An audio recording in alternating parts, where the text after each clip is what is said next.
Komano nyakwara mogi kuom ketera mogi TV otieno ma jaber ma waikonie mathoth mosetimore odiochieng' mangima.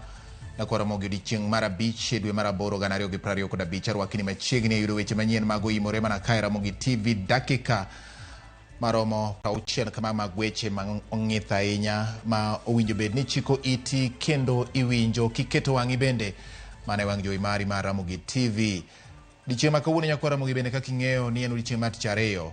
Ng'e gwenge wa biro ne achiel kachiel kaka wuono to bro loso kata ibro miu sigana mar gweng' miluongo ni Sofia boma ma Homa Bay. Wan gi mathoth mag ting'o kod nonro mogol kod duol mar EACC weche mag mibadhi mabende olidho nyaka moko kuom counties ma Kaluo. Nyakwara mogi kik ibed mabor nikech ma en oimore Ramogi TV mokwongo thund weche.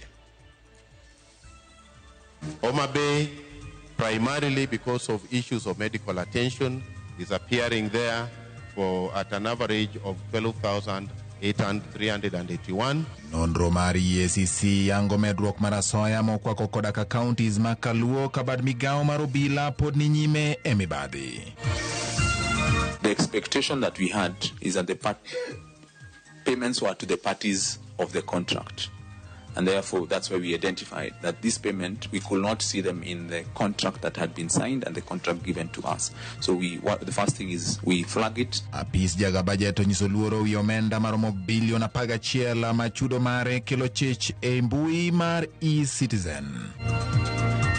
Manyinga kod nyingorengo ne ni ballot paper. Picha na kod pichorengo ne ni ballot paper.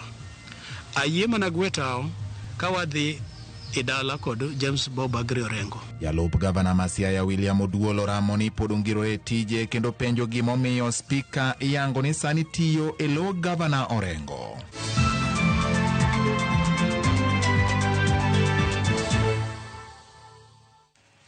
Machini ya kwa Ramogi Bethulo mar ndiko na namba enari adeka uchiel nono Facebook en Ramogi TV Kenya, mbui mar X en @Ramogi TV KE, YouTube bende nyalo luwo weche gi ka intie Ramogi TV Kenya. Jaloko mara iluongo ni Elizabeth Otieno, nyinga en George Bati, Daddy Cool, Wod Tsunami machiegni.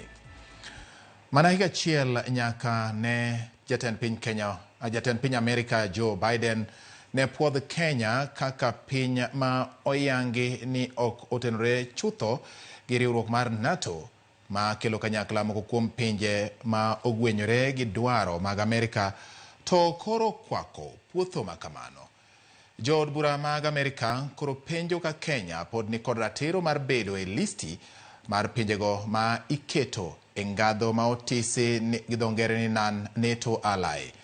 Idwani non ting ma Kenya osekawe chenro mag thiro njore pinje mag Afrika kod piny Haiti nono winjruok ma osebedo e kind Kenya gi pinje ma obalo gi dwach Amerika machalo kaka Russia, China kod Iran. Rango winjruoge mag ohala e kind Kenya gi China moriwo koda ka weche mag ohala gi dongruok mag apeyni. Nono kadiponi sir ma Amerika chiwo ne Kenya e weche mag arita osemiyo sirikal teko mar rocho ratich oganda, teko ji kod sand maka kod kacha. Nonro makamano bende oriwo koda ka fwenyo tudruok mar sir mar omenda ma ichwalo ne jodito mag siasa kod riwruoge madito ma pachoka ka owuok kuom pinje magin joasik piny Amerika e weche mag ohala kod winjruok mag pinje e kind mamoko. Tende ma Amerika dwaro ni tim nonro kaluwore gi gigo ma Kenya osedonjore nyaka ne miye ngadho makamano kendo owinjore chwal ripot e thuolo mar ndalo 180 kendo mano biro yango ka ilonyo oko Kenya e thuolo makamano kata oyo.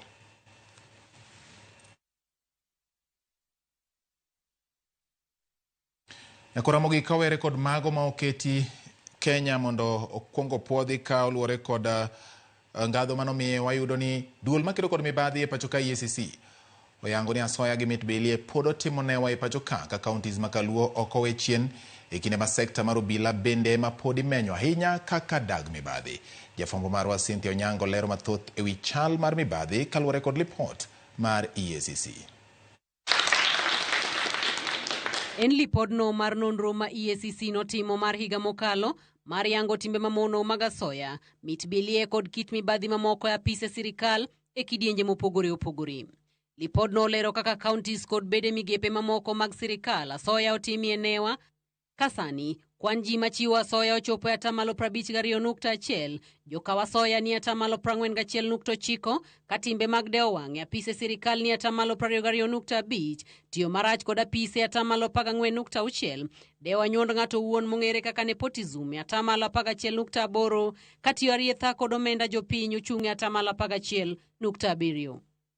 Lipot mar EACC bende omoyo Luanda moko kuom counties ma mibadhi ogoye athiratach moting'o Kwale, Kilifi, Wajir, Mandera, Marsabit, Murang'a, Vihiga, Homa Bay kachiel kod Nyamira e kind counties mamoko. E gwenge ma Nyanza, Homa Bay okawo namba kod 80.7, Migori luwe machiegni kod 63.4, Kisii kod 57.6, Siaya law Kisii kod 50.7, ka Kisumu ni kod 46.5. Homa Bay, primarily because of issues of medical attention, is appearing there at an average of 12,381. Lipodno lero ni japiny chulo mit bilie e kayud thuolo mar yudo chenro madwarore, katen bad migawo mar sirikal marito le mag bunge mano KWS nomiya soya ma ok tin e Sh200, NSSF nokawo ma ok tin e 47,000, migawo mar omenda e bade mar chenro mag rutaya nokawo 40,000,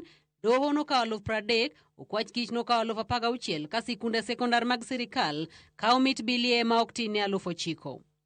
EACC bende onyenyo e lela moko kuom jotije mahinyo badhore kendo kawo mit bilie, ka obila omako namba kod 27.6, apisas mag duol machoko osuru KRA kod 17.3, ruodhi mag gwenge kod 16.2, apisas mag kaunti marango chal mag chenro kod 14.6, okinde kod jochoko osuru mag counties. Kata kamano, jopuonje, jofwambo, jopuonj mag mbalariany, jotije bengi, lakteche kod nases gin moko kuom jotije ma jopiny wacho ni ok ohero timbe mag mbalruok kod kawo mit bilie e kachiw chenro magi. Jo-Kenya bende nolero ni bad migepe mag obila, migawo mochung' ne yango oganda mano immigration, obila mag ndara, migawo mar omenda, migawo mar arita kod migawo mar SHA gin moko kuom migepe ma mibadhi ogoye athiratach. Jakom mar EACC Bishop David Oginde mayande ochiwo lamo mane onenore kama geto jogo ma dhogi ohinyo ndong' ne omenda jopiny kendo hero gajore kod asoya. Owacho ni piny Kenya ni kama tek ka lambe manochiwo manomako chuny jopiny Kenya pod en mana geno. It is up to God to decide how to answer prayer. It is for us to pray. And my prayer was that those people who violate the laws that have been put in place, and at that particular time we are talking about the conflict of interest law that has just been instituted, that God would know how to deal with them. How he does that, when he does that, whether he does that, it is his prerogative. Atamalo maromo 23.3 mar jo-Kenya wacho ni negichiwo mit bilie nikech mano kende e yo mar yudo chenro mane gidwaro, kata malo maromo 43.3 mar jo-Kenya wacho ni negichiwo mit bilie nikech nokwagi. Nyak mar mibadhi pacho ka sani oketo duol makedo kod mibadhi EACC mondo kaw lamo kendo ket motegno. E magi wacho ni madipo ka obedo yo makare mar tieko mibadhi pacho ka masani okwako migepe duto kendo nuro fuke jo Kenya kawegi kagineno malit. Cynthia Onyango, Ramogi TV, Integrity Center, Nairobi. Ramogi kawan mana mago mapod otenre kod weche mag mibadhi kachiel kod ng'iyo kaka itiyo kod omenda ni apisi mar jaga budget mar sirikal Nancy Gathungu kata janon buge mag sirikal Ramogi Nancy Gathungu koro nyiso luoro ewi omenda maromo siling bilion 11 manochul ji kod kembe moko kokalo e chenro mag choko chudo mag sirikal gi lony manyasani kata e-citizen. Jokanyo mag komiti mar od bura mang'iyo kaka sirikal tiyo kod omenda mage wacho ni chenro mar e-citizen nyalo bedo kuku mar mibadhi e pacho ka kaluwore gi ripot mar Auditor General kata janon buge mag omenda mag sirikal. Jafwambo marwa mar siasa Chris Owino lero matut ewi lipodni. E rameny mare mawang'ni, wang' dede mag apis Auditor General Nancy Gathungu obedo gi to ewi chudo mag omenda maromo bilion 11 mane ochwal ne kembe mopogore opogore kokalo e chenro mar chudo mar eCitizen. Chair and Deputy Auditor General. Yes. E report margi e nyim komiti mar od bura mang'iyo ka sirikal tiyo gi omenda mag jopiny, riside mag omenda maromo bilion 2.6 ne ochul ne kembe maonge e bwo chenro mar PesaFlow matayo chudo e mbui mar eCitizen. The total payment as at 30th of June 2024 amounted to 492 million and USD 414,000 using approximate figures. This amount was paid to a company called or named Electronic Citizen Solutions Limited, which was not party to the agreement. E hiko mar 2024, migawo mar omenda ne orem pedho ranyisi manyiso ka ne gichoko omenda maromo milion 35. E higa mar 2024 bende, sirikal ne ochulo kambi mong'ere ka Electronic Citizen Solutions Limited omenda maromo bilion 7.5 mar tayo chenro mag eCitizen, kata odoko ni kambino onge winjruok mar kambi mar Webmasters. E komachielo, accounts mag bengi mar Equity mane tayo chenro mar eCitizen nen kod riside mag omenda maromo milion 48 kowuok e account ma ok nyal yangore. It was established that the Equity Bank statement for the eCitizen collection account had receipts amounting to 68 million and USD 48 million from undisclosed amount named PesaFlow. Ler makamago omiyo jokanyo mag komitino motelne kod jaod bura mabutere Tindi Mwale ng'ado gi dwol achiel ni chenro mar eCitizen en kuku maduong' mar mibadhi. This eCitizen is not supposed to be operational. From these findings of this audit, we are staring at a monumental scandal. Kata kamano, kambi mar Webmasters e twak margi kod Citizen Digital dweche 2 mokalo ne olero ni pesa magijuogo joma tiyo kod eCitizen en matayo chenro mag mbuino. For you as a citizen to achieve a service on eCitizen, you will probably use your M-Pesa phone and you will pay for a service. So if a service is worth 1,000 shillings, let's say you're paying for a certificate of good conduct, you will most likely pay 1,070 shillings or 1,080 shillings. This is how that 1,080 shillings is. The 1,000 shillings will be government money for the certificate of good conduct. The 50 shillings would be the convenience money that has been charged as software as a service. This is to run the payment gateway, to make sure that you've gotten notifications on your phone, and to maintain the system. Komiti mar od bura mochung'ne ng'iyo ka sirikal tiyo kod omenda mag jopiny PAC koro oluong jotend migepe adek, jatend migawo mar omenda John Mbadi, jatend migawo mar Rita Kipchumba Murkomen kod nyawadgi Malloy manyasani William Kavogo mondo chop e nyimgi mar chiwo ler malong'o e wi ong'weng'o masani oliero e wi chenro mar eCitizen. Chris Owino, Ramogi TV, Parliament Buildings, Nairobi. E kinde ma jodak ma Siaya medo penjo kama gavana margi James Orengo nitie, jalup gavana ma Siaya William Oduolo koni omanyo yore mag chako timo tijene kaka jalup gavana ma Siaya, nyalo bedo ni nyaka ne Senate duoke apisi gavana Orengo pok omiye tich moro amora. Oduol penjo gimomiyo spika ma Siaya kod jagoro mar kaunti matayo chenro e kinde ni ma oyangore ni gavana onge machiegni. Walter Nyambaga nobedo kode piny kendo ma e sigana molosono. Ling mare kamaniang medo nyolo penjo neto en kama nade to otimang'o to marango pokoloso penjogo bende olwar ne jalup gavana ma Siaya William Oduol Denge kama entiere otimang'o to marango onge pisi. Bang' Ramogi TV icho William Oduol Nairobi, Oduol ni kod dwoko mane? An podo kata moratich. Ja Siaya ong'eyo na ng'ama nyalo konyogi kendo nyalo kelo lokruok madier en Oduol Denge.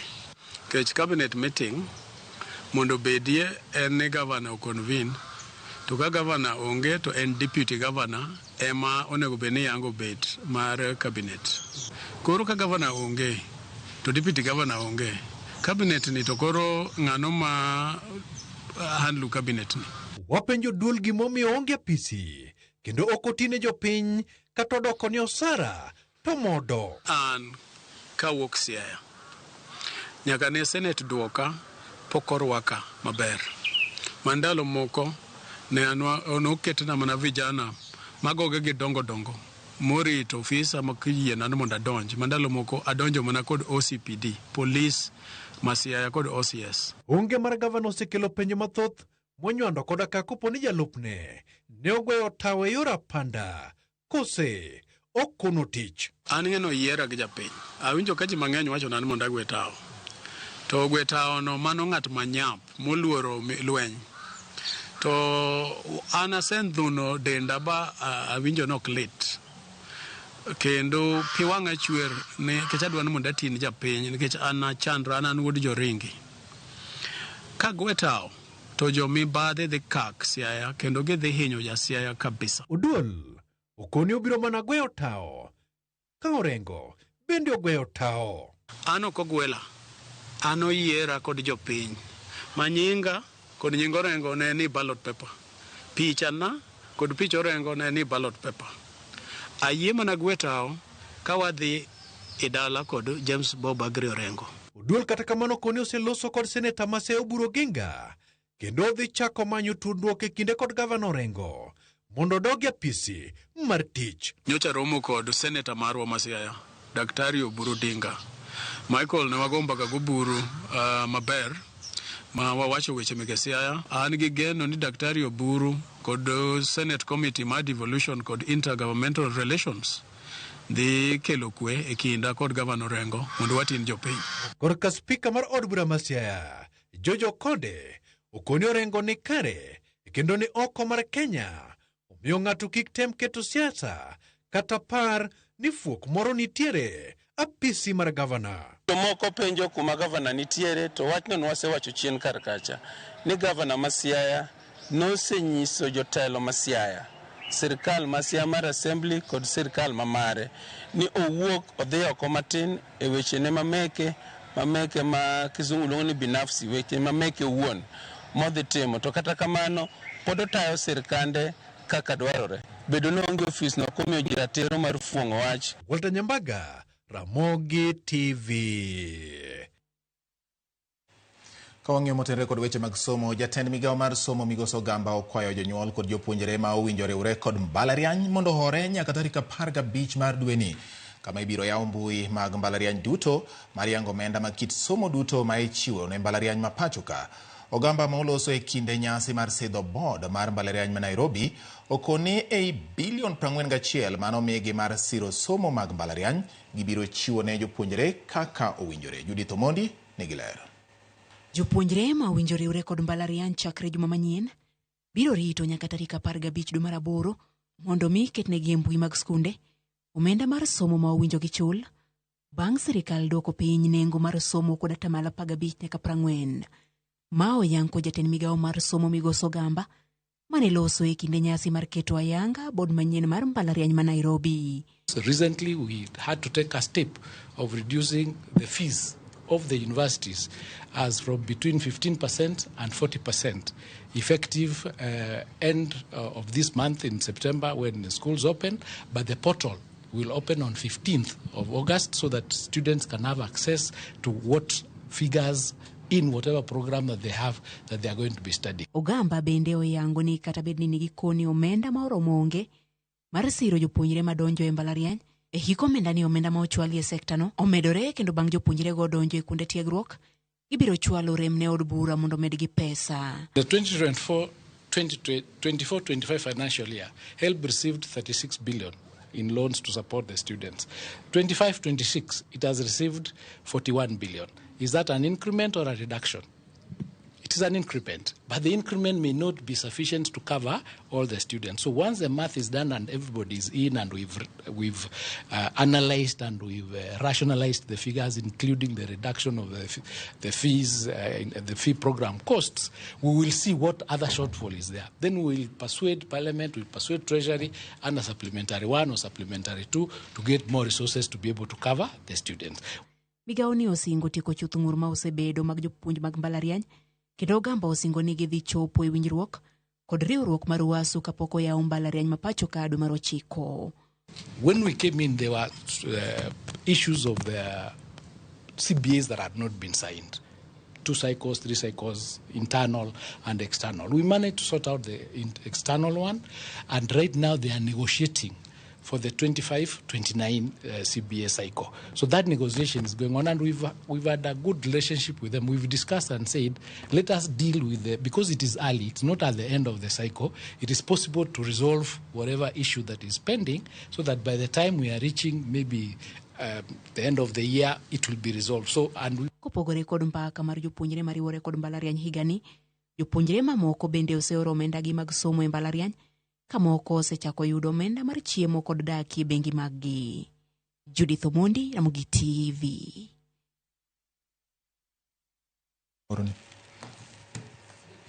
Yakoromogi wamedo dhi nyime gi weche mamoko manyien kama bende wang'yo motende kod mag somo ka koro ni duol mogol en mar jodolo mag din jokopere. Kanisa jokopere ogolo siem ne josiasa mawacho weche ma ok opuodhi e wi omenda ma sirikal chiwo mar siro somo. Ka otelgi kod Archbishop Philip Anyolo gilero ni weche makamago rocho chenro mag somo. Bende gimedo ni deko mag omenda osekelo achiedh nade ni sekunde ahinya to mago mochung'ne kod kanisa mar Catholic. Jodologo kwayo sirikal mondo oneni ochung'gi sekta mar somo kendo neno ni jopuonjre duto oyudo thuolo mag somo. You make any blunder in education, you can bring the whole country down. You can bring the whole humanity down. So we have to be very cautious that any other things as we go about in politics and so such, we don't make blunders on matters education. So we have to be very careful in doing everything and consider mostly that those young people have education, whatever may be. The recent reports of male teachers allegedly grooming young girls in their schools and later engaging in inappropriate relationships with them are disturbing and put a stain on the noble teaching profession. A school where such situations unfold without detection suggests that those in charge did not maintain a close eye on the interactions and programs within the school. Jopuonjre ma NASES mayande ochung tiegruok margi koro ywak ewi mwandu mathoth magisetiyogo e thuolo manyocha gin e tiegruok e osiptende. Jopuonjrego ma osebedo ka ogoyo tach e nyim apisi mag migawo mar thieth kuom ndalo adek sani sayo jatend migawo mar thieth ewi okang' mar golo nying-gi e listi. Simfros Okinda nigi mathoth. Ma en odiochieng' mar adek ma jopuonjregi more chieng' kod koyo e rangach mar log tich mar migawo mar thieth ka giywago ratiro margi. Magi gin bath jopuonjre 348 ma nyocha ochungi e kor tiegruok margi jumbe adek tok chako chenro makamano e ute thieth mopogore pacho ka kalora ni pok osidhnegi osimbo mar digri. Calvin Sokelo, japuonjre ma mbalariany ma Meru, noyudo thuolo mar tiegruok e od thieth maduong' mar Thika Level 5. Gino manokawo e achiedh nade mathoth e chako tiegruok makamano matinende ni koro to ng'adigi e kore. Nyaka na wuok Homabay kama na antiere gi barua mane tera Thika mondo achak tich. Koro inyalo pimo kaka chako dak, ing'iew gige ot, i process documents, ne wabedo ga gi nas achiel gi intern achiel to jotuo mane wan go ne jotuo 30. Koro inyalo ng'iyo shortage mantiere kanyo mar jothieth. Calvin lero ni en gima osekelo ne wich bar maduong' e ngimane kendo ok ong'eyo kama dang' ochom.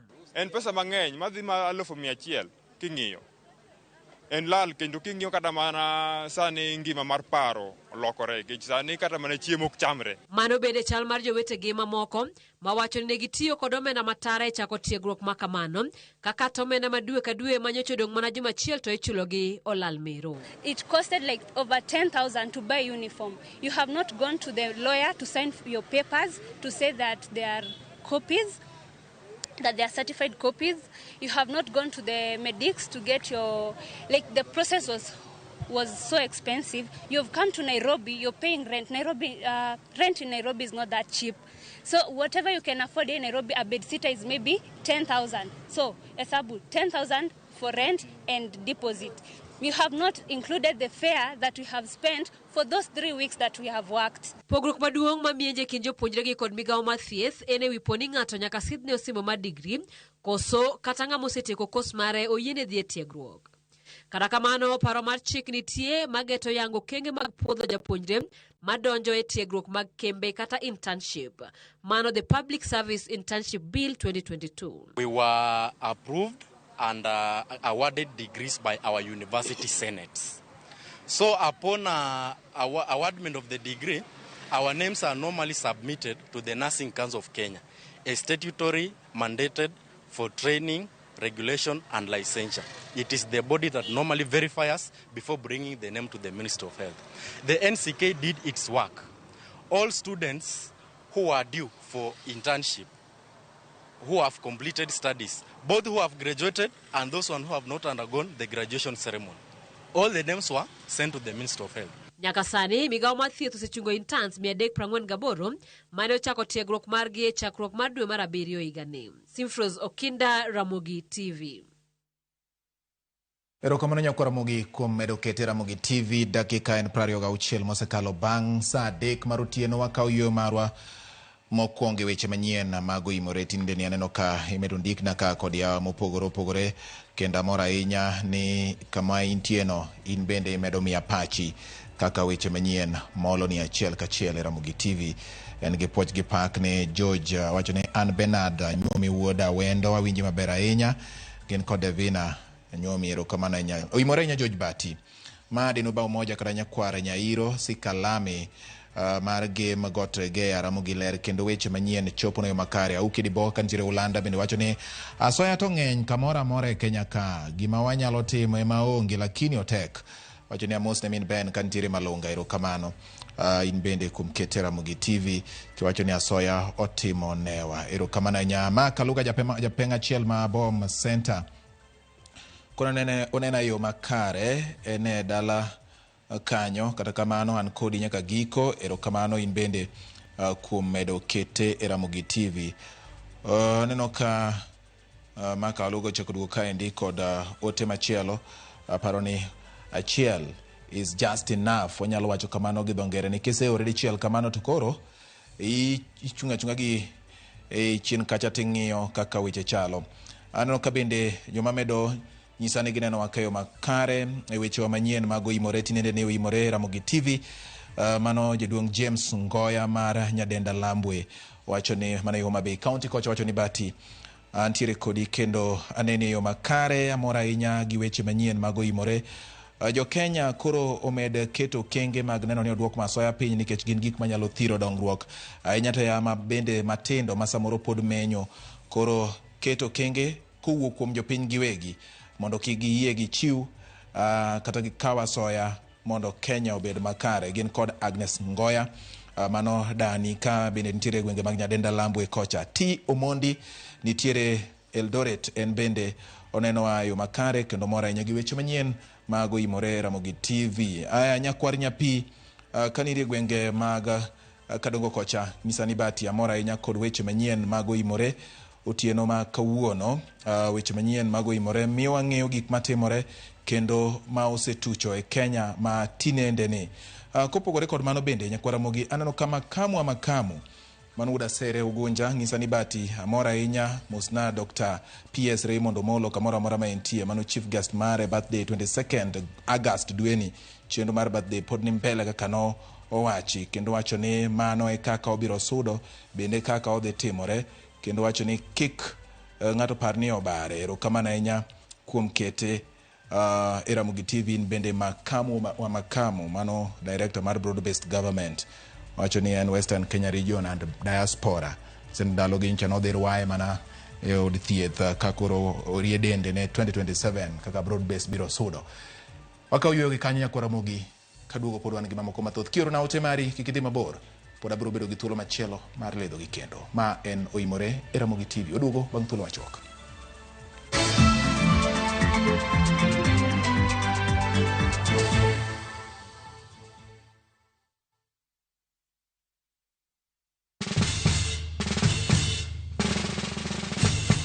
Guess what? Citizen Duca now delivers! Get amazing discount on your favorite essentials and have them brought straight to your doorstep, all for just 200 shillings delivery fee. Go to citizenduca.com, select the product you want, pay, and we'll handle the rest. Citizen Duka, home of discount.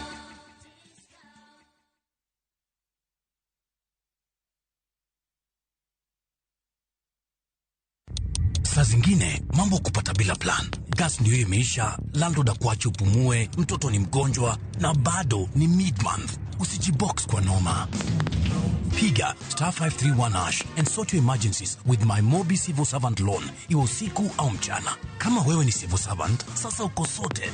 Dial *531# and get up to 20,000 shillings and pay from your next payslip. No paperwork, no guarantors, no drama. Ni wewe tu na simu yako. Register now and see your limit in seconds. Built for Kenyan civil servants. My Mobi, iko sorted. Apostle Julius Subi of Exploits Worship Center invites you to the 21st edition of the Heavens Fire Prayer Summit 2025, beginning on the 6th to the 10th of August, themed Transformational Revival. It is an annual convergence of God's army and will take place at Uhuru Park, Nairobi, Kenya from 9 a.m. to 6 p.m. daily. The guest ministers, Pastor Robert Kayanja, Archbishop Harrison Nganga, Prophet Cindy Jacobs, Dr. Francis Miles, Lady Bishop Kathy Kiona, and Reverend Jenny Mock. Worship ministers Chris Shalom and Kestin Bogo, Kenya. For more information, call the number 0723-689-745. This is an appointed time for God's visitation. Don't miss out. Introducing Wigo, your trusted ride. The ride with the most reliable, verified, efficient, and transparent drivers. With fabulous cashback incentives for passengers, each trip on Wigo feels like an upgrade. Download Wigo from Play Store or App Store or SMS Wigo to 20425 and ride with confidence. Wigo, let's go.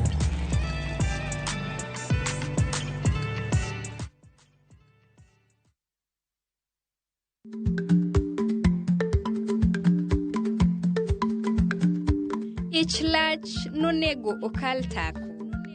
Ma tiende ni bedo gi miluma mar yako mang'eny nyalo kelo rach.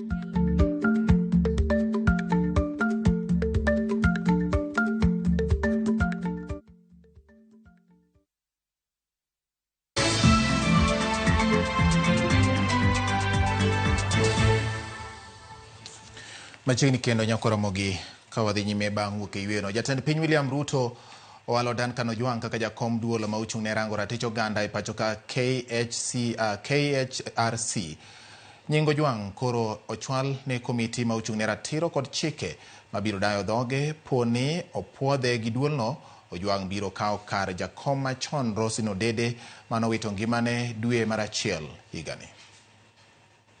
En welo ma otim bang' dweche 7 nyaka ne jakom duol makedo ratich oganda Roslyn Odede wit ngimane e chakruok mar higani. Jatend piny Kenya William Ruto walo Dr. Duncan Ojwang kaka jakom manyien mar duol makedo ne ratich oganda Kenya Human Rights Commission. Dr. Ojwang ni kod lony mararie weche mag chike kod rito ratich oganda. Osebedo ka otiyo machiegni ahinya gi jatend piny Kenya William Ruto. Higa mar 2022 ne en achiel kuom okinde mane ochung' ne Ruto e bura mane pingo yiero mare kaka jatend piny e doho mamalo chutho mar Supreme Court. Ojwang osebedo din kata jatelo mar somo mag chike mar tiegruok mar mbalariany ma Afrika Nazarene 2017 nyaka 2023. Ne en achiel kuom jogo mane otimo nonro e wi doho mar piny mangima mar ICC e kinde mane bura mar ratich oganda omako jatend piny Kenya William Ruto e doho no. Bende osebedo achiel kuom jogo maketo wang'ie yiero mag riwruok pinje Afrika AU, ka bende ne en achiel kuom jogo mane somo paro e ripod NADCO mane temo kelo kanyakla kweth Azimio kaachiel gi kweth mar Kenya Kwanza kotene kod jatend piny Kenya William Ruto. Ne en achiel kuom jogo mane okelo winjruok e piny Sudan ma milambo. Gino mane omiyo pinyno bedo kod yiero mokwongo mar demokrasia. Ne osomo weche mag chike ngadho mar PhD e mbalariany ma Indiana e piny mar Amerika. Kata obedo ni en kod lony mararie e weche mag chike, Penjo mathoth koro nyuolore ni to ponono ne opuodhe kaka jakom duolno be obiro chung' motegno kendo kwedo maricho e piny owacho nyato kaluwore ni osebedo ka otiyo machiegni ahinya gi jatend piny. Duol makedo ne ratich oganda osebedo e ong'ala manyime e kedo ne ratich oganda kata kaulo ne odhi ataro mar chung' mar sirikal. Ranyisi en kinde ng'anyo mar awere mane duolno ogolo kwano oganda mamalo manonegi mopogore gi kwan mane sirikal ochiwo. Nying Ojwang Kanyakla kod jogo mamoko maromo 5 ma owalgo koro chwal ne komiti marango ratiro kod chike karadhi Justice and Legal Affairs mabiro dawo dhoggi mar yudo jakom manyien mar duolno. Lydia Okeyo, Ramogi TV, Nairobi. Kowere kon magwayno ni jagoro maduong' e migawo mar thieth Mary Muthoni ojiwo mine mondo odhodh nyithindo kuom dweche 6 ma onge leo kapok ochak migi chiemo mora mora machielo. Ma owacho ka ripoti yango ni kwan mine ma dhodho nyithindo kuom dweche 6 dok piny e piny Kenya. Jojuma miwalero. Piny Kenya pod thembe ng'wech mar neno ni mine odhodho nyithindo kuom dweche 6 ka ochakre odiechieng' nyuol maonge chiemo mora mora ma imiyogi ma iluongo kod dho ngere kaka exclusive breastfeeding. Lipot mogol kod migawo mar thieth yango ni kwan mine ma dhodho nyithindo kuom dweche 6 ne odok piny e piny Kenya ka owuok atamalo 62 e higa mar 2014 nyaka atamalo 60 e higa mar 2022. Nyathi to nokadhodho kamano endo nikech ok oyot chak seche moko onge thuno nikech wachamo mana skuma gi strungi ng'enyne. Jagoro maduong' e migawo mar thieth Mary Muthoni mane wuoyo e kinde nyasi mar chako juma mar dhoth e piny mangima ma ong'ere kaka breastfeeding week, nyasi mane obagi e mbalariany Mirongo ne en dhodho nyithindo kuom dweche 6 konyo nyithindo e geng'o tuoche kod ber mamoko. Then we have early initiation to breastfeeding again. It also dropped by 2 digits to about 61%. Bottle feeding has increased from 26% to 34% in 2022. E kinde momedo jiwo mine mondo kodhodh kuom dweche 6, Muthoni bende ne oten kod gavana ma Migori Ochiliako wacho ni piny owacho dhi nyime kod keto kenge maneno ni mine obedo kod lwasi makare mar dhodho nyithindgi. Health Act of 2017 dictates that every employer must and will always set up a creche. Secondly, on maternity issues, every female employee must go for maternity for 90 days. Currently embarked on constructing markets. We are constructing other facilities, and those facilities have a baby care section. E kinde nyasi ni mar hingo jumano mar dhodho nyithindo, jagoro maduong' e migawo ni mar thieth ne oyawo kar rito nyithindo e mbalariany Mirongo madhi konyo jopuonjre pon tie kod nyithindo ma idhodho. We are extremely happy that we are taking care of what the government is emphasizing, that breastfeeding mothers should be taken care of, and therefore for our council, the board that runs the university, they have allowed us to allocate a space within the university to take care of the student mothers, and that takes care of the child and takes care of the education of the student mother. Ten mbalariany Mirongo ka otelo kod jalup chancellor Ngire Samuel Gudo ne wane kar rito nyithindo ni magigere mbalariany ni osekonyo jopuonjre mathoth madhodho nyithindo. Totally we have over 150 children, student mothers, and with that we have drawn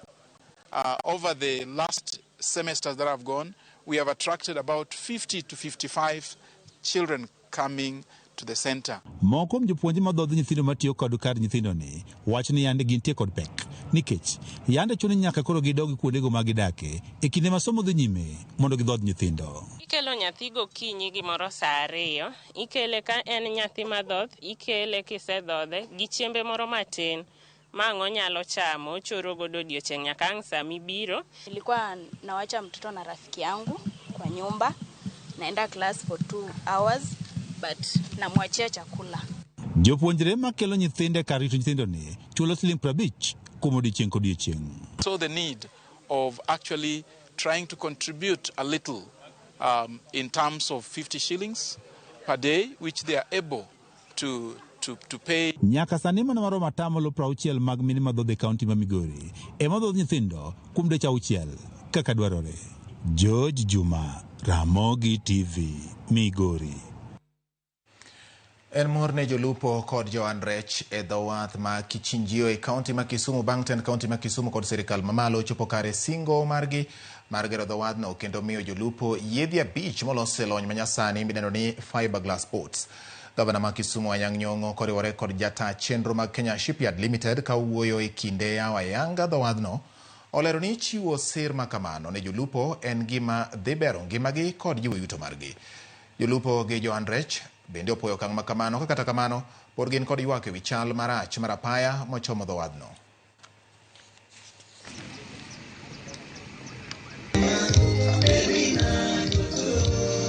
We are unveiling modern fishing landing sites that will ensure proper handling, sorting and storage of fish.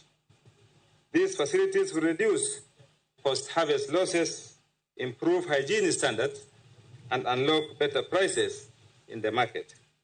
For our traders, processors and consumers, this means quality and reliability. Namni enyo guchwa. Kar ting yo bas madi Nairobi los meli kirka. Nike jo wadwani mondo koro giloko hala mang'enya inya dika. Omiya pil konyalo bedo gi bura. Miluongo ni bura. Moriwo waduto joma deal gi blue economy here. Once a year. Mondo wane kaka wariwre, kaka watimo giwa mondo piny Kenya gi piny county ma Kisumu odong. An kaka joala aneno ka biro yudo yot to gima medo kwayo moloyo yo mabiro e bijwani onge. Ka gavana nyalo konyowa e wach mar loso yo, access to this place nyalo bedo mayot nikech gisani wuoth tek. Ber mar yie manyasani kidhi lupo ge pika chacha eno yot, speed mare ni malo to kendo konchiel en nyaka gi deep freezer ma okete rewa mamiyo rewa ok nyakethre. Gima chandowa kabisa en issue mar ndara. Ndara waonge go maber nikech watiyo mana gi panya routes ma bende samoro imako ani wan trespass. Koro wadwani mondo mi wandachwa ka mondo wabed gi yo mayot e yorwa mar lupo ma wakonyre go mapile. Nyakoromogi nen kuyo e kinde ik mar Lucy Wanjiru wa Irimo ma en achiel kuom jotije kambi mar Royal Media Services. Lucy Wanjiru osebedo katiyo e kambi mar Royal Media Services kaka jachan picha kod chenro mamoko. E ik mare ma otime gwenge mag Kiaradhi manitiere Kangema e kaunti ma Murang'a, familia mare osiepe kod jogo manotiyo godo opare kaka nyadendi manetiyo e yo makare kendo ne odak maber gi jogo mane otene. Nyocha ne chunye ochot bang' yware kod tuo e osiptal moro Nairobi ka.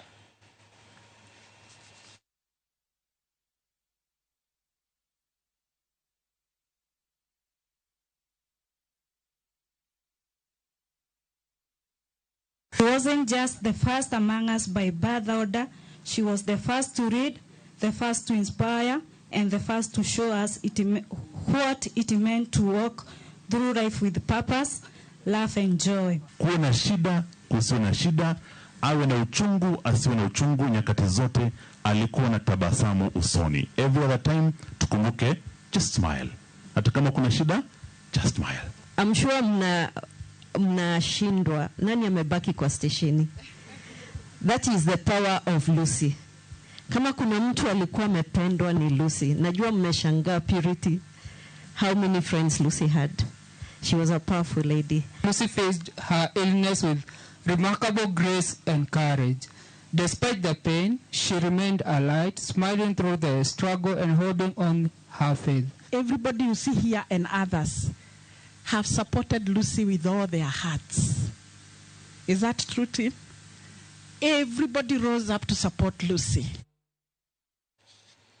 Nkoromogi mano kaka ne ikno chalo kapod wamedo oro ote mago mag kuyo ne anyuola mag Lucy, wedene, osiepene kachiel koda osiepene ma bende nyenchantie kata ma chagen godo e kambini mar Royal Media Services ewi to mare manchano otimore Nyakoromogi ka ik mare notimore kawuono. Kawere kod mano kaka nasinguni en tich ariyo. Chendo mar ng'e gwengewa kawuono ni ogo touch kendo ng'iyo gi yo ma ting ahinya gweng' ma iluongo ni Sofia ma yudore e kaunti ma Homa Bay. Jopiny e alwora ni wacha ng'o ewi kaka ne giwinjo sigana mar Sofia. To jok ma samoro diponi nitiere ma siganani ne oyudo. To wachang'o e nying mar Sofia Nyakoromogi. Millicent Adhiambo koro kawo ndhuro mar kewecheni kanyakla kod tipo marwa mar nyisi sigana ewi Sofia ma eng'e gwengewa kawuono.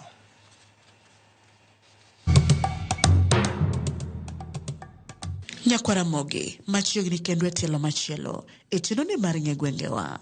Ka jumani kalapapla mar ng'e gwenge owuok e kaunti ma Migori, ofuyo ma obiro piyo kendo e kaunti ma Homa Bay, e gweng' Center Junction kata Kardak mong'ere ni Sofia. Ka iselimo kata isekalo Kardagni mong'ere ni Sofia e dala mar Homa Bay, ang'o mabiro e pachi? Wang'eyo ni thothne nying mar Sofia ichako ga dhano. Koro ang'o madine mi chak gweng'ni Kardagni kata sentani ni Sofia? Mokwongo, we wawinj anena ni jodak makae to pachgi en mane kotenore kod gima dine mi chak Kardagni ni Sofia. Kane wadongo Sofia to ne nitie principal Homa Bay manoyawo Homa Bay High School mane mino diluongo ni Sofia. Koro diere no be kane in Sofia kanyo nitie yo moro madwa donjo kar Misita ka kapok ichopo Misita. Kanyo ne nitie ga clinic moro. Gorofa moro nitie ga kanyo matin. Mane mon ochako kete aswakre dho clinic no. Gibiro to giuse dhoge kanyo. Koro dhoge kanyo ne gikoni to koro karwa mar aswakra ni to watim nang'o, wamiye nying mane? To wakoni wamiye mama dada Sophie mondo kae ni koro waket ni Sofia, area ma Sofia kanyo. Mokwongo tik nitie hospital Sofia. Hospital nitie daktari moro mane thietho miluongo ni jaduong' Amuka nong'e thietho kabisa kendo ji nohere mang'eny. To kanyo nomeo. Koro ji ochako kelo gik machunga, kelo rabolo, kilo gik matindo tindo use kar kanyo. Ndalo no sirikal machon ok dwa mondo kanyo bed chiro, kima gi chiro town piny. Koro nisikiriembo jogo kanyo pile. Ma kanyo nolokore miluongo ni wiye tek. Koro duong kanyo ni wiye tek. Koro bang' mano nitie japuonj maduong' e Homa Bay Secondary mane nitie gi dhako miluongo ni Sofia. Koro dhako nogero landi kanyo mbele kacha chande ma kama Almaesa gi nitie kanyo. Kane gero landi kanyo to kanyo noluongo koro nichako luongo ka ji dhi kanyo ni koro wadhi chungo bath landi Sofia. Koro kanyo ma gibede ka gichungo kanyo kaso ji duto ka ji dhi e mpira ki stadium nikech nitie kar pap maduong' ma nitie bathe kanyo. Koro lokore duto ni wadhi go mpira Sofia. Koro lokore nying maduong'. Bang' winjo paro mopogore opogore ma jogweng' oselieko kotenore kod nono mar nying gweng' kata kar dak ma Sofia. We koro wawinj anena ni ang'o madine mi chak kae ni Sofia. Adieri mar wach motenore kod kuku mar nonro nying kar dagni ma Sofia ni kanye kowuok kuom jodongo mane nitie kane ochakore. Nying mar Sofia ni noa mokwongo nochakore ni wich tek no noket chiro moro matin. Kanoket chiro to mine ne dhiye to the late chief Odoyo ne darogi ni ayuru ka. Koro ne omiyo ochake ni wich tek. Sinema bende ma niluongo ni functional film ni neno Sofia kanyo mane ikete. Koro ji nipondo nyithindo kadhi e sinema. Kwaduogo otieno tichwadowa. Nyithindo gi wiu tek manade.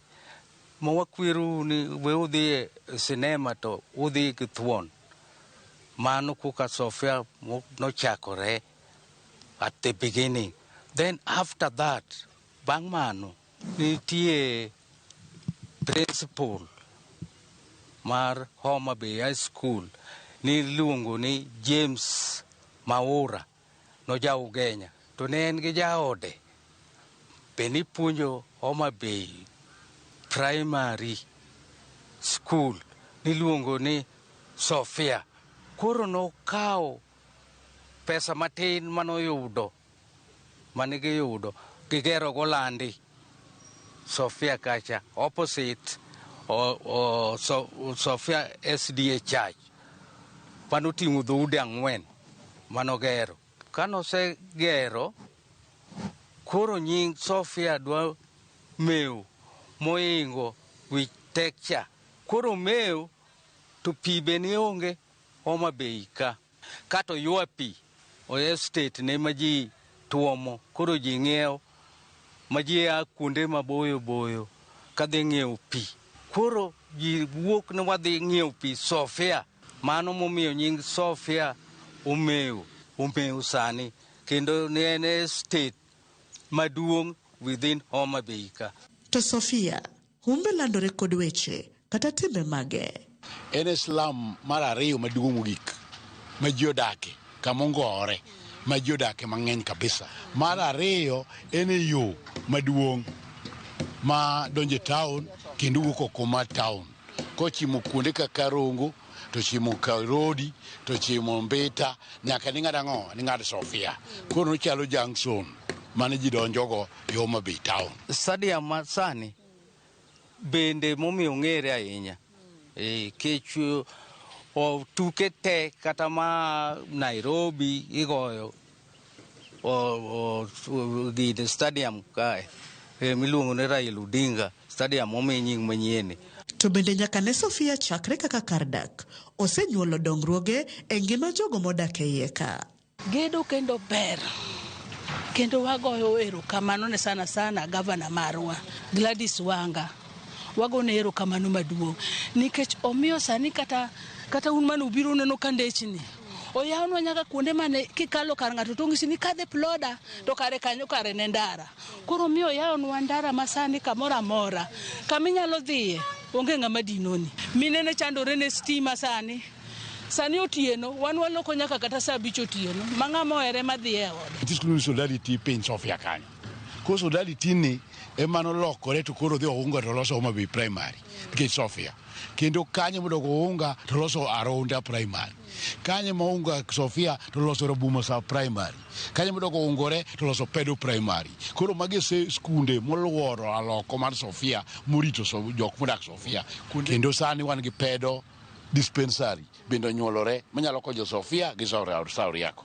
To gin rem kata kwayo mage ma jodak ma Sofia ni godo magigombo ni komedikel e kar dagni ma Sofia, to Sofia biro dongore mametni chal kod kuonde mamoko. To kendo ndara ni omed ketonwa alam e chuodho. To gi sana ndara malala chabogonwa alam nyaka Kipasi. Mondo ji onwang' yo johala kadhi Kipasi. Samunyi kanyo garnwa daraja moro. Olosnwa. Waonge chiro ma Sofia. Nikech Sofia osebedo chiro to kata igoli tere kuma bor. Pur bubira kanye Sofia. Mine uso kanyo kendo kidhi Sofia godhiambo to gini opong' ma kamitoko pokier ni obayo yo to nego ji turi.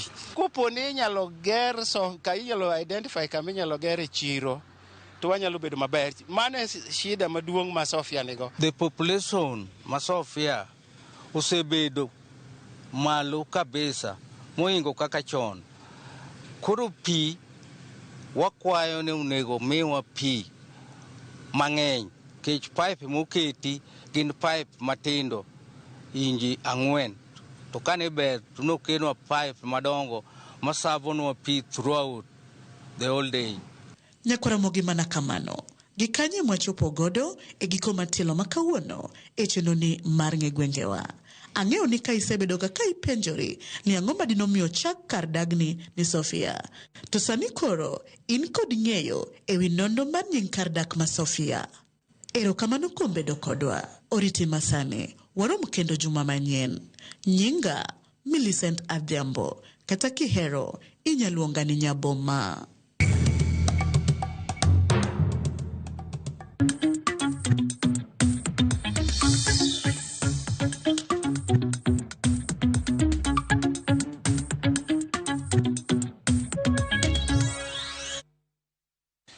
nyakoro mogi kuwuok e wich tek nyaka Sofia kori winjo sigana mar kaka Sofia nochakore mana achiel kar kuonde dak mayudore e boma ma Homa Bay. Wadonjo motene kod weche mag ohala. Bang' jatend migawo mar weche lupo Hassan Joho kod nyawadgi mar piny Uganda Frank Tumwebaze chopo e winjruok mar chiwo lesen ne jolupo mag piny Kenya kod Uganda e chula ma Migingo mabiro gayo kaka jolupo tiyo kod nam Lolwe. Jolupo e kaunti ma Siaya okwayo mondo nywadgi kendo kawo pachgi e wi twak ma kamano ka giwacho ni nitiere midhiero mathoth ma gin bende gikaloe maponi osum pachgi to ginyalo yudo konyruok mosiko.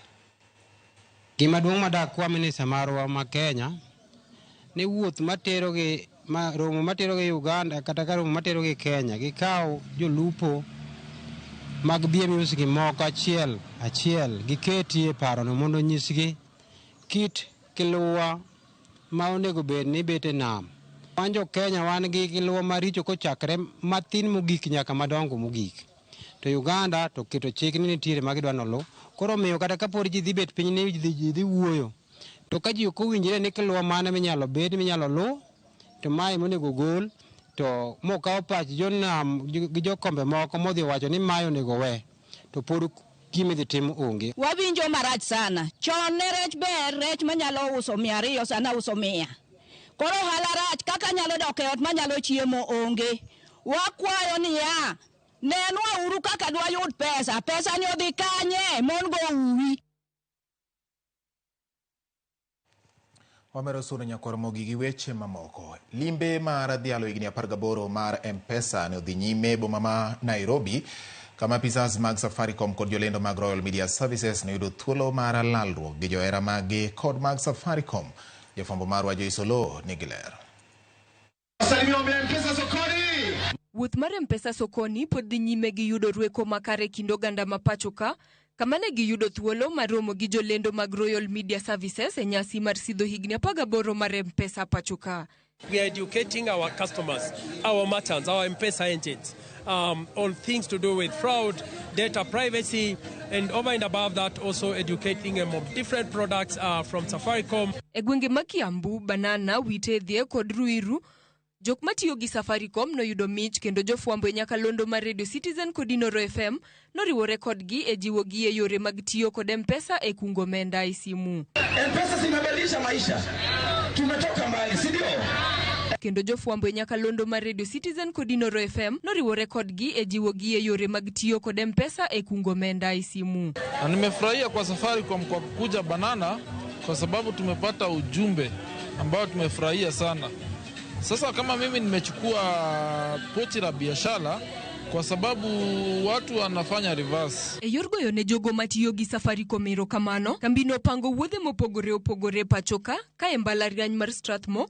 Weg taxi mag lony manyasani ne oyudo puonj kokalo kuom Safaya Connect ewi yore mag jiwo handgi ka gitiyo gi yore mag mbui. To make sure that they have the right tools, they have the power to connect, creating networks through the communities we bring together today, giving them the power to access our services and our solutions, and giving them the power of research and innovation that can help to scale their businesses.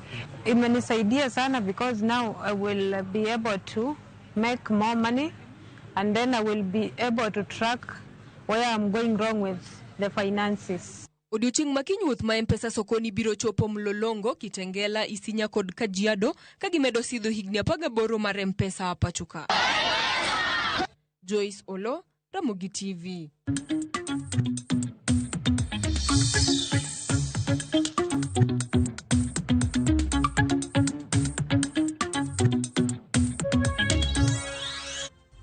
Yakora mogi wakaw yo machielo kama neno kabon ja pesa kanjire Migori nene yo makara e nyaka achiel kod vine M-Pesa bentire gwenge mag Riat kucha gikone gikete Ramogi TV e yo makare. Yakora mogi report mabende wasomo kama nyiso kaka weche mag mibadhi ochalo. Report mokelo kod Cynthia Onyango oyango ni ruodhi gin achiel kuom yago ma samoro weche mag mibadhi osemieno. Koro aparo ni koro nyaka koro ruodhi mantiere kor gwenge chak loko pachgi samoro mane gitimo kaluwore kod kuonde marach mane gibedie koponi mane gimomiyo samoro ni kelie dho kalam nikech nok migi kalam maybe kinde machon kata kamano sani ruodhi owinjo bed ni gin jomolony kendo gimed loko pachgi nikech gin joma oganda gore kuomgi mokwongo e kinde ma gidwaro chenro mag sirikal nikech ma bende momiyo osebed kisiro gedo mag apisegi mondo kik gibed kuonde mojwang'ore ma sana moro nyalo miyo gibed gi gombo mar yudo gimoro man lwar e lwetgi, miyogi kod gige mag tich.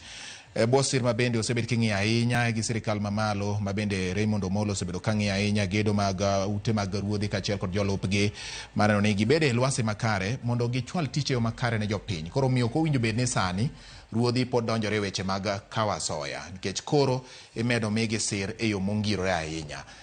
Nikech kiseng'iyo kaka Dr. Raymond Omolo ma en PS mar weche mag interior osebedo kaluorore, nyiso ni keto ngadho mamalo ne ruodhi mondo gibed gi tich mayot e chwalo dongruok kaachiel kod chenro mag sirikal mamalo ne jopiny. Omiyo ruodhi nyaka koro ti makare. Miya paro ruoth miluongo ni Chief Yogo Tumbo mosenindo, ma bende en achiel kuom ruodhi mane tiyo kod chia gi bidhruok mamalo ahinya e wechene mag ni chenro mag sirikal ochopo ne jopiny yo makare. Erokamano ahinya. Nyakwaramogi, yien akaw yweyo machielo kaduogo to wadonjo e weche mag tuke ma otimore pacho ka kaachiel kod mago mamulo pinje maoko, ahinya to ma timore e weche mag tuke mag CHAN. Kik idhi mabor.